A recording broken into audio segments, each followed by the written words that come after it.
Morning, नमस्कार। आप देख रहे हैं द न्यूज पोस्ट और मैं हूं आपके साथ सुहाना। वक्त हो चला है झारखंड की बड़ी और महत्वपूर्ण खबरों से तेजी से अपडेट करने का। लेकिन इससे पहले अगर आपने द न्यूज पोस्ट को सब्सक्राइब नहीं किया है तो सबसे पहले इस चैनल को सब्सक्राइब करें और बेल आइकन पर क्लिक करें ताकि आपको मिलती रहे बड़ी खबरें सबसे पहले। तो चलिए बिना देरी किए शुरू करते हैं आज के मुख्य समाचार से। झारखंड एकेडमिक काउंसिल ने 10वीं बोर्ड 2025 का रिजल्ट जारी कर दिया है, जिसमें 91.71% बच्चे सफल हुए हैं। शिक्षा मंत्री रामदास सोरेन की मौजूदगी में रिजल्ट जारी हुआ। बता दें कि इस बार की परीक्षा में कुल 4,33,944 परीक्षार्थियों में से 4,31,488 परीक्षा में शामिल हुए थे, जिसमें 3,95,755 विद्यार्थी पास हुए। अगर बात करें डिवीजन वाइज रिजल्ट की तो इस बार 10वीं की परीक्षा में फर्स्ट डिवीजन से 2,02,140 विद्यार्थी पास हुए, सेकेंड डिवीजन से 1,57,294 और थर्ड डिवीजन से 17,521 बच्चे सफल हुए हैं। झारखंड एकेडमिक काउंसिल ने 10वीं बोर्ड 2025 का रिजल्ट जारी कर दिया है, जिसमें 91.71% बच्चे पास हुए हैं। शिक्षा मंत्री रामदास सोरेन की मौजूदगी में रिजल्ट जारी किया गया। छात्र आधिकारिक वेबसाइट पर रोल नंबर और रोल कोड के जरिए भी अपना मार्कशीट देख सकते हैं। वहीं इस बार भी छात्राओं ने परीक्षा में छात्रों को पछाड़ दिया है। इस बार के जैक बोर्ड 10वीं के रिजल्ट की अगर बात की जाए तो 5 ग्रामीण जिलों को बेहतर रिजल्ट रहा, जिसमें कोडरमा, पाकुड़, जामताड़ा, लातेहार और साहिबगंज शामिल है। आपको बता दें कि कुल 4,33,944 परीक्षार्थियों में से 4,31,488 इस बार परीक्षा में शामिल हुए थे, जिसमें 3,95,755 छात्र पास हुए।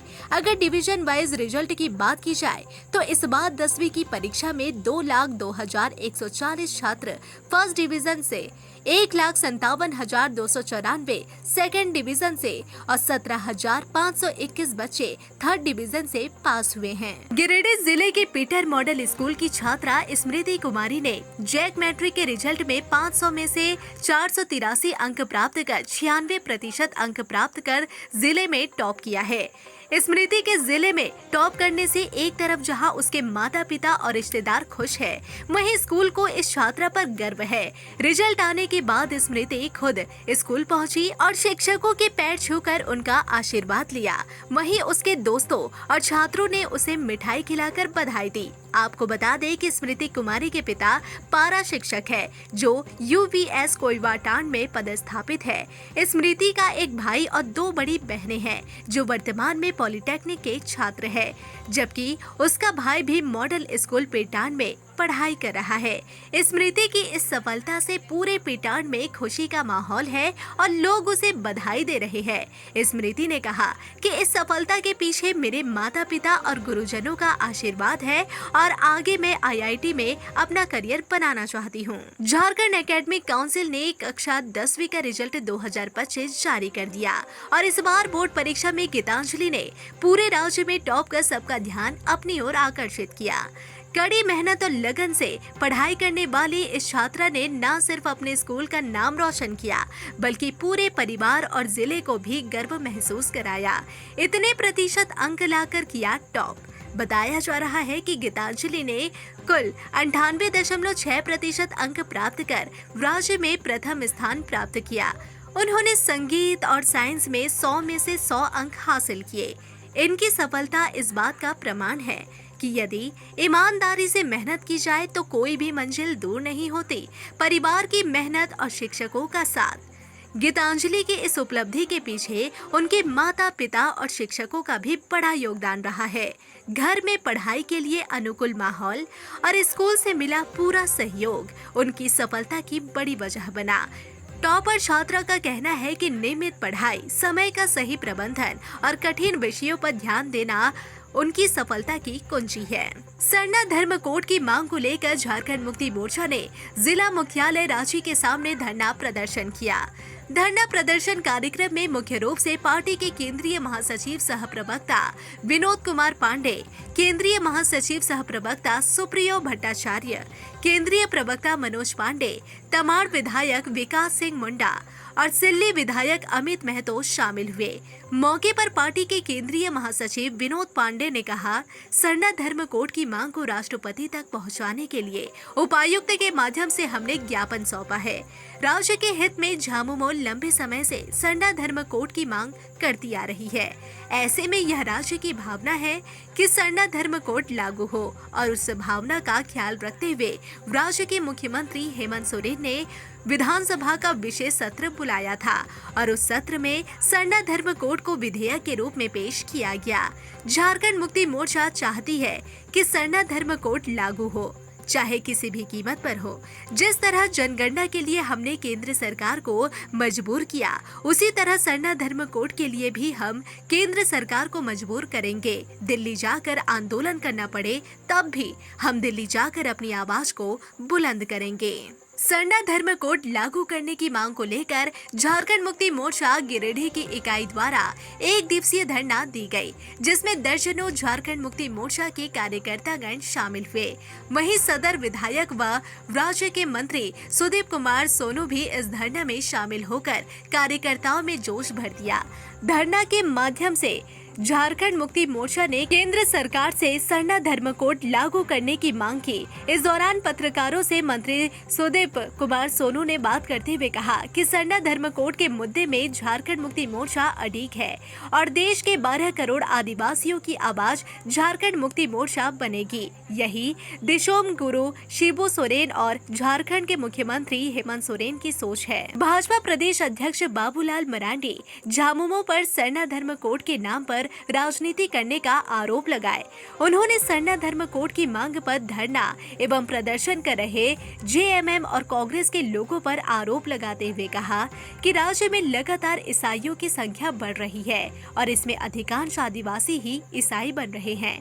उन्होंने सरकार से सवाल उठाते हुए कहा, राज्य सरकार सरना धर्म कोड पर वास्तव में चिंतित है तो पहले यह काम करे कि तेजी से हो रहे धर्मांतरण को रोकने का प्रयास करे और राजनीति ना करे। झारखंड में 30 में 32 जातियां हैं और उनकी आस्था है वह समाप्त ना हो। सरकार को इसके लिए प्रयास करना चाहिए। भाजपा के प्रदेश अध्यक्ष बाबूलाल मरांडी ने भाजपा प्रदेश कार्यालय में प्रेस वार्ता को संबोधित करते हुए कहा, प्रधानमंत्री नरेंद्र मोदी ने महत्वाकांक्षी आयुष्मान योजना के तहत हर गरीब को 5 लाख तक मुफ्त सुविधा उपलब्ध कराने के लिए उन्होंने स्वास्थ्य बीमा योजना की शुरुआत की थी। उसमें 60% केंद्र सरकार और 40% राज्य सरकार देती है। इसका लाभ उठाते हुए प्रधानमंत्री स्वास्थ्य बीमा योजना को राज्य सरकार ने मुख्यमंत्री स्वास्थ्य बीमा योजना बना दी है। इसकी भयावह स्थिति यह है कि यह सिर्फ योजना मात्र रह गई है और इस योजना के तहत भारत सरकार की गाइडलाइन के अनुसार जो 10 बेड के भी अस्पताल है उन्हें भी सूचीबद्ध किया जा सकता है। अर्थात ग्रामीण क्षेत्रों में भी वहां के ग्रामीणों को इलाज की सुविधा हो रही थी, लेकिन झारखंड सरकार ने इसमें कटौती करने का प्रयास किया है। झारखंड में पहले 750 अस्पताल को सूचीबद्ध किया गया था जहां गरीब से गरीब लोग इलाज करा पा रहे थे, लेकिन उसमें भी 538 अस्पताल को पैसे नहीं मिल रहे, जिससे यहां के गरीबों को लाभ नहीं मिल रहा। रांची के मैक्लूस्कीगंज थाना क्षेत्र के धमधनिया दोप टोला में एक दिल दहला देने वाली घटना सामने आई है, जहाँ एक व्यक्ति ने घरेलू विवाद के चलते अपनी पत्नी और 2 मासूम बच्चों की पत्थर से कूचकर बेरहमी से हत्या कर दी। मामले में पुलिस ने त्वरित कार्रवाई करते हुए महज 8 घंटे के भीतर आरोपी पति को गिरफ्तार कर लिया है। मृतकों की पहचान रेणु देवी, आयुष कुमार जिसकी उम्र 7 वर्ष और आरोही कुमारी जिसकी उम्र 4 वर्ष के रूप में हुई है। वहीं पुलिस टीम ने शवों को पोस्टमार्टम के लिए रिम्स भेजा और घटनास्थल से खून से सना हत्या में प्रयुक्त सिलवट यानी पत्थर भी बरामद कर लिया है। आरोपी रवि लोहरा निवासी नया धौड़ा पारिवारिक कलह के चलते पिछले 1 साल से अपने ससुराल में रह रहा था। वह चाहता था कि उसकी पत्नी खलारी उसके घर लौटे, लेकिन पत्नी बार बार मना कर रही थी। मना करने पर पति ने हत्या की योजना बना डाली। वारदात के बाद उसने आत्महत्या का भी प्रयास किया। लेकिन असफल रहा और जंगल में छिप गया, जहां से पुलिस ने उसे गिरफ्तार कर लिया है। अब पलामू प्रमंडल से यह खबर है, जहां नक्सलियों के खिलाफ अभियान में पुलिस को सुरक्षा बलों को सफलता मिली है। पिछले 4 दिनों से लातेहार जिले में नक्सलियों के खिलाफ सुरक्षा बलों को अच्छी सफलता मिली है। इनामी नक्सली मारे गए। अब पलामू से यह खबर आई है, जहां मोहम्मदगंज और हैदरनगर थाना क्षेत्र के सीताछुआ इलाके में कल रात से ही मुठभेड़ की सूचना है, जिसमें एक विख्यात नक्सली कमांडर तुलसी भुइया मारा गया। एक अन्य बड़े नक्सली नितेश यादव को भी गोली लगने की सूचना है। जिले में पुलिस और सुरक्षा बलों का अभियान जारी है। जिले के मोहम्मदगंज और हैदरनगर थाना क्षेत्र के सीताछुआ के इलाके में टॉप माओवादी कमांडर नितेश यादव के दस्ते के साथ मुठभेड़ हो रही है, जिसमें सुरक्षा बलों टॉप नक्सली कमांडर तुलसी भुइया को मार गिराया गया है। यह मुठभेड़ सोमवार की शाम से ही शुरू हुई। जिला मुख्यालय से अतिरिक्त सुरक्षा बल भेजे गए हैं। मिली जानकारी के अनुसार पुलिस और सुरक्षा बलों ने पूरे इलाके को घेर लिया। मौके से एक नक्सली कमांडर तुलसी भुइया के शव बरामद होने की भी सूचना है। हथियार भी बरामद हुए हैं। एक SLR बरामद होने की सूचना है। मुठभेड़ में 15 लाख के इनाम में नितेश यादव को भी गोली लगने की खबर है। पलामू कप्तान रेशमा रमेशन समेत अनेक पुलिस अधिकारी इलाके में घटना स्थल पर मौजूद है। पुलिस के अनुसार 15 लाख के इनामी माओवादी नितेश के दस्ते में करीब आधा दर्जन प्रमुख नक्सली है। इस दस्ते में 10 लाख का इनामी संजय गोदराम भी है। झारखंड में नक्सलियों के खिलाफ बड़ा अभियान चल ही रहा है। पलामू से सटे लातेहार में 3 दिन के अंदर 3 बड़े नक्सली मारे गए। पप्पू लोहार के बाद मनीष यादव मारा गया। पलामू SP को सूचना मिली थी कि नितेश यादव अपने दस्ते के साथ हुसैनाबाद, मोहम्मदगंज, हैदरनगर के सीमावर्ती क्षेत्रों में किसी बड़ी घटना को अंजाम देने की योजना बना रहा है। नक्सलियों के खिलाफ सर्च अभियान शुरू हुआ, जिस दौरान यह मुठभेड़ हुई। मुठभेड़ मंगलवार सुबह तक जारी थी। जमशेदपुर में एक बार फिर तेज रफ्तार का कहर देखने को मिला, जहां एक कीमती कार अनियंत्रित होकर साईं मंदिर कैंपस में जा घुसी। वहीं मंदिर में उपस्थित लोग बाल बाल बच गए। कहा जाए तो एक बड़ा हादसा होते होते बच गया। कार को एक बड़े घर की युवती चला रही थी। स्थानीय लोगों ने युवती को कार से बाहर निकाला। युवती मामूली रूप से घायल हुई थी। निजी अस्पताल में इलाज करवाया गया है। वहीं शोरूम से लेकर आ रहे थे नई कार। सोनारी थाना क्षेत्र के साईं मंदिर के पास की यह घटना बताई जा रही है। गुमला SP को मिली गोपनीय सूचना के आधार पर पुलिस ने 2 अलग अलग थाना क्षेत्र से कुल 5 अपराधियों को हथियार के साथ गिरफ्तार किया है। पुलिस को मिली इस सफलता में सबसे महत्वपूर्ण बात यह है कि पुलिस ने इन अपराधियों को आपराधिक घटना करने से पहले गिरफ्तार कर लिया। पहली घटना भरना थाना क्षेत्र के महाराज सलीम गांव के आसपास की है, जहां पर 2 अपराधी हथियार के बलबूते किसी ग्रामीण को लूटपाट करने की योजना बना रहे थे।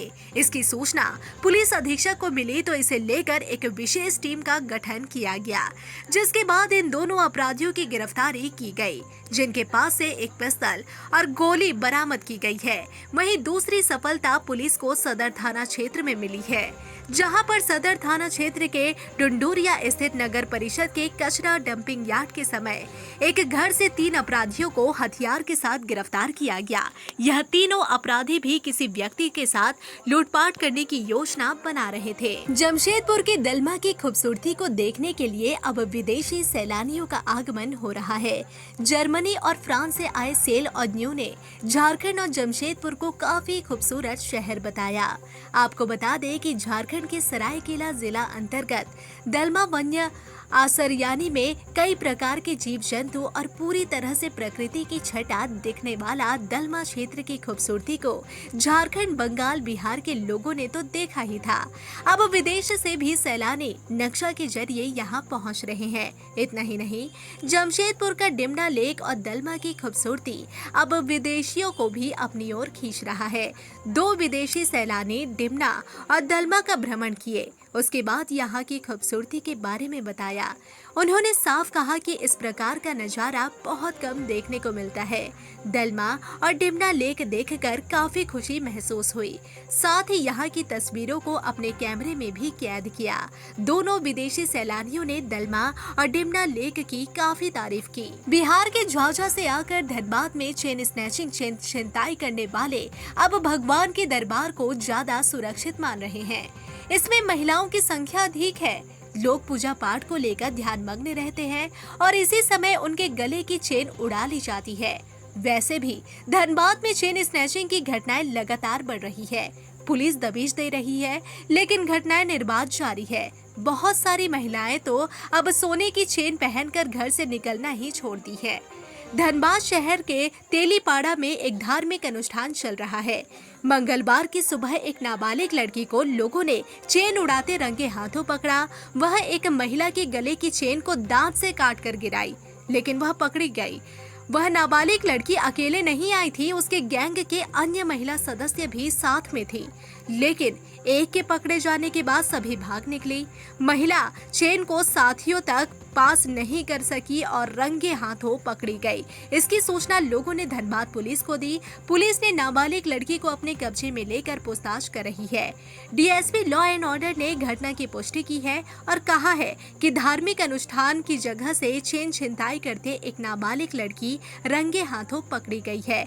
पुलिस इसकी जांच पड़ताल कर रही है। मैया योजना में कई बिंदु शुरुआत में ही जारी किया गया था।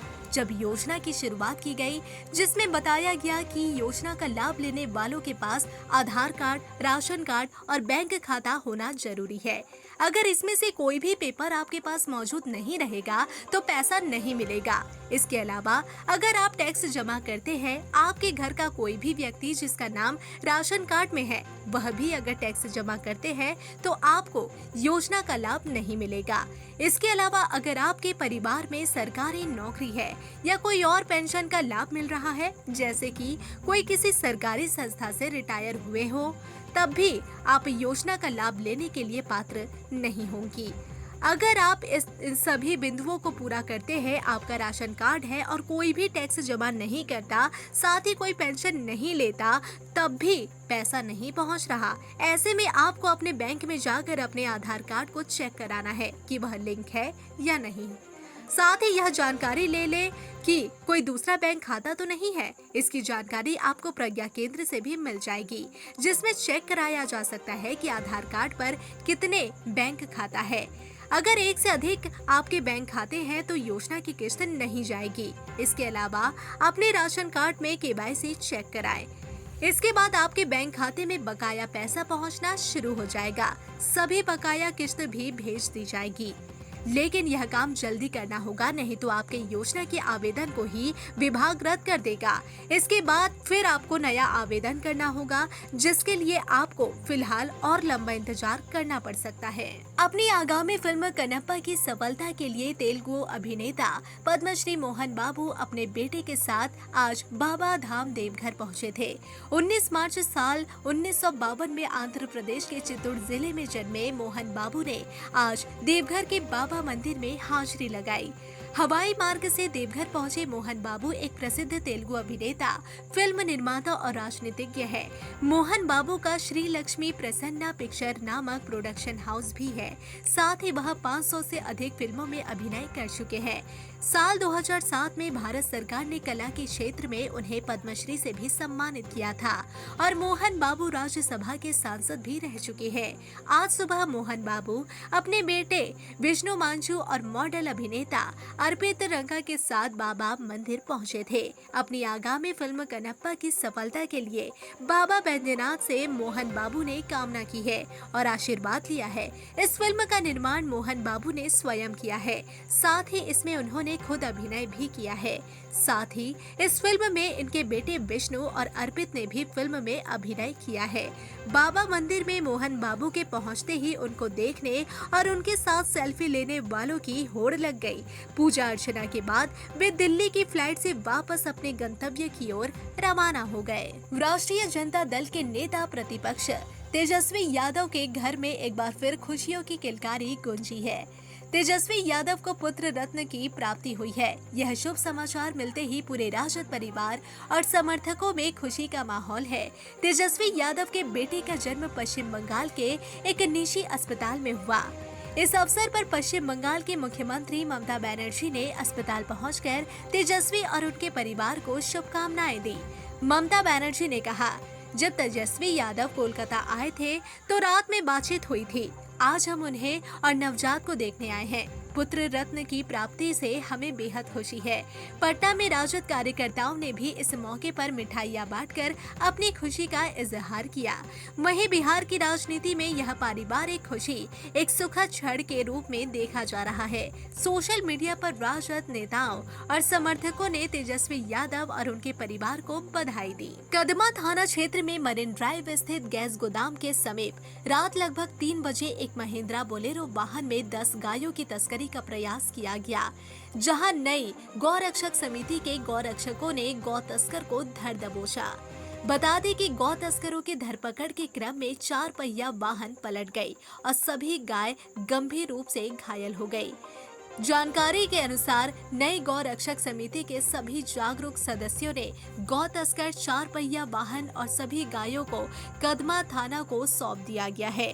वहीं गौ रक्षा समिति के सदस्यों का कहना है कि जिस तरीके से रोड पर हेलमेट की चेकिंग की जाती है, इसी तरह रात में भी बड़े वाहनों की चेकिंग की जानी चाहिए, ताकि जिस तरीके से गौ तस्कर महंगी गाड़ियों में चोरी कर विभिन्न राज्यों में ले जाते हैं, इस पर तो रोक लगनी चाहिए। बिहार में इस साल अक्टूबर-नवंबर में होने वाले विधानसभा चुनाव को लेकर सियासी हलचल तेज हो गई है।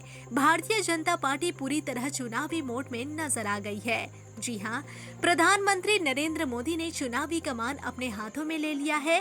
प्रधानमंत्री मोदी 29 और 30 मई को 2 दिवसीय बिहार दौरे पर आ रहे हैं। 29 मई की शाम 5 बजे पटना एयरपोर्ट पहुंचेंगे, जहां वह नए टर्मिनल का उद्घाटन और बिहटा एयरपोर्ट का शिलान्यास करेंगे। वहीं इसके बाद उनका काफिला पटना के शेखपुरा मोड़ से बीजेपी कार्यालय तक जाएगा। इस दौरान 32 जगहों पर स्टेज बनाकर लोग पीएम का स्वागत करेंगे। 30 मई को पीएम मोदी विक्रमगंज यानी शाहाबाद क्षेत्र में एक बड़ी आम सभा को संबोधित करेंगे। इसके अलावा 20 जून को भी पीएम का बिहार में 5वां दौरा तय हो गया है, जिसमें वे कई कार्यक्रमों में शामिल होंगे। बीजेपी प्रदेश अध्यक्ष दिलीप जायसवाल ने बताया कि पीएम का रोड शो इतिहास रचने वाला होगा। ऑपरेशन सिंदूर को लेकर लोग हाथ में तिरंगा लेकर उनका धन्यवाद करेंगे। पटना में पीएम मोदी के दौरे को लेकर भारी उत्साह का माहौल है। बिहार के मुजफ्फरपुर जिले में एक बार फिर इंसानियत को शर्मसार कर देने वाली घटना सामने आई है, जहां कुर्नी थाना क्षेत्र में एक युवक ने नाबालिग बच्ची को बहला फुसलाकर घर से दूर ले जाकर उसके साथ हैवानियत की सारी हदें पार कर दी। साथ ही पेट और गले पर धारदार हथियार से वार कर गंभीर रूप से घायल भी कर दिया। जानकारी के अनुसार बच्ची की हालत नाजुक बनी हुई है और उसका इलाज Shri Krishna medical college and hospital में चल रहा है। जानकारी के अनुसार बच्ची काफी देर तक घर से गायब थी। जब परिजनों ने उसकी खोजबीन शुरू की तो कुछ ही दूरी पर पोखर के पास उसे खून से लथपथ हालत में पाया गया, जहां उसके गले और पेट पर धारदार हथियार से वार के गहरे घाव थे। वहीं इसके बाद आनन फानन में उसे कोटी स्वास्थ्य केंद्र ले जाया गया, जहां से डॉक्टरों ने उसे SKMCH रेफर कर दिया। देश की कोयला उत्पादक कंपनी कोल इंडिया का IPO अगर खरीदना चाहते हैं तो रहिए तैयार। कोल इंडिया की सहायक कंपनी CMPDI का IPO बाजार में आने वाला है। कंपनी ने IPO के माध्यम से फंड एकत्रित करने के लिए सेबी के पास ड्राफ्ट जमा किया है। ड्राफ्ट के अनुसार कोल इंडिया 7.14 करोड़ शेयर बेचने की योजना बना रहा है। SBI कैपिटल मार्केट और IDBI capital markets and securities IPO के बुक रनिंग लीड मैनेजर है। यह कंपनी कोयला और खनिज के लिए परामर्श सेवाएं उपलब्ध कराती है। यह भारत की सबसे बड़ी कोयला और खनिज परामर्श कंपनी है। हाल ही में कोल इंडिया की ओर से संकेत दिए गए थे कि CMPDI और BCCL की लिस्टिंग से संबंधित एक्टिविटीज प्रगति पर है। हालांकि पता चला है कि BCCL के लिए कागजात अभी दाखिल नहीं किए गए। कोयला मंत्रालय ने पहले कहा था कि BCCL और MPDI दोनों की लिस्टिंग एक साथ होगी, लेकिन यह समय बाजार की स्थितियों पर निर्भर करेगा। भारत में लगभग 80% कोयले का उत्पादन कोल इंडिया करती है। यह कंपनी घरेलू विस्तार के साथ साथ विदेश में भी खनिज प्रोजेक्ट की तलाश कर रही है। भारतीय रेलवे की ओर से यात्रियों को सुविधा देने के लिए समय समय पर इसके नियम और शर्तों में बदलाव किया जाता है, ताकि किसी भी यात्री को सफर करते समय किसी भी परेशानी का सामना न करना पड़े। वहीं एक बार फिर रेलवे की ओर से आम लोगों को सुविधा देने के लिए रेलवे में टिकट अपग्रेडेशन सिस्टम में बड़ा बदलाव किया गया है। यानी अब स्लीपर क्लास के यात्री सेकंड AC तक की सुविधा का लाभ उठा सकेंगे। आपको बता दें कि स्लीपर क्लास के यात्री पहले सीट खाली होने पर केवल थर्ड AC में सफर कर पाते थे, लेकिन रेलवे ने जो बदलाव किया है उसके तहत अब वे सीट खाली होने पर इससे भी हायर क्लास में सफर कर सकते हैं, वो भी बिना किसी अतिरिक्त भाड़ा के। यानी इसके लिए आपको कोई अतिरिक्त शुल्क नहीं देना होगा। तेज प्रताप यादव को लेकर लालू प्रसाद यादव द्वारा लिए गए हालिया फैसले पर परिवार के भीतर ही मतभेद सामने आ गए हैं। एक और तेज प्रताप यादव के बड़े मामा और लालू प्रसाद यादव के साले साधु यादव ने इस फैसले का समर्थन किया, तो वहीं दूसरी ओर एक अन्य मामा सुभाष यादव ने इसे पूरी तरह गलत ठहराया है। साधु यादव ने स्पष्ट रूप से कहा कि लालू प्रसाद यादव ने जो तेज प्रताप यादव पर फैसला लिया है वह बिल्कुल सही है, हम उसका पूरा समर्थन करते हैं। यह एक गार्जियन की हैसियत से लिया गया निर्णय है, मैं इससे ज्यादा कुछ नहीं बोलूंगा। वहीं दूसरी ओर सुभाष यादव ने लालू यादव के निर्णय पर सवाल खड़े किए। उन्होंने कहा, लालू यादव का फैसला बिल्कुल गलत है। सिर्फ एक फोटो के आधार पर इस तरह का बड़ा फैसला नहीं लिया जा सकता। अगर फैसला लेना ही था तो वह पहले लेना चाहिए था। तेज प्रताप यादव को अब सामने आकर पूरा मामला स्पष्ट करना चाहिए। उन्होंने यह भी कहा कि जिस लड़की की चर्चा हो रही है उसे भी सामने आकर अपनी बात रखनी चाहिए, वरना बिहार की जनता और हम सब भी सिर्फ अटकलों में ही उलझे रहेंगे। हालांकि ऐश्वर्या राय मामले पर उन्होंने टिप्पणी से इनकार करते हुए कहा कि पूरा मामला कोर्ट में है, इसलिए इस पर बोलना उचित नहीं है। पटना के बोरिंग रोड चौराहा मंदिर के पास का फायरिंग का एक वीडियो तेजी से सोशल मीडिया पर वायरल हो रहा है। वायरल वीडियो में दिख रहा है कि काले रंग की बुलेट पर सवार 2 युवक है। पीछे बैठे युवक चलती बाइक से 2 राउंड फायरिंग करते दिख रहा है। कहा जा रहा है कि वायरल वीडियो 24 मई की सुबह की है। उसी 24 मई की शाम को बोरिंग कनाल रोड पर बिना नंबर के स्कॉर्पियो पर सवार बदमाशों ने 8 राउंड फायरिंग की थी। हालांकि हमारा चैनल इस वीडियो की पुष्टि नहीं करता।